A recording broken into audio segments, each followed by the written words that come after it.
Now this is a story all about how my life got flipped, turned upside down. And I'd like to take a minute, just sit right there. I'll tell you how I became the prince of a town called Bel Air.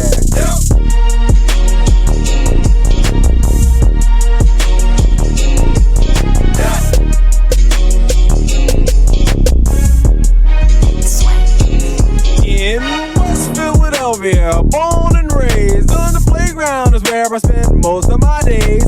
Chilling out, maxing, relaxing, all cool and all, shooting some b-ball outside of the school. When a couple of guys who were up to no good started making trouble in my neighborhood. I got in one little fight and my mom got scared and said, "You're moving with your auntie and uncle in Bel Air."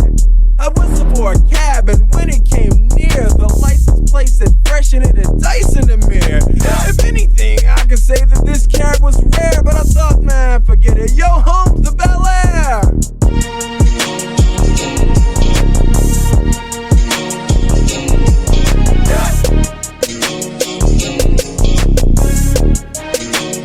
I pulled up to the house about 7 or 8, and I yelled to the cabbie, "Yo, home, smell you later." Looked at my kingdom, I was finally there to sit on my throne as the Prince of Bel Air.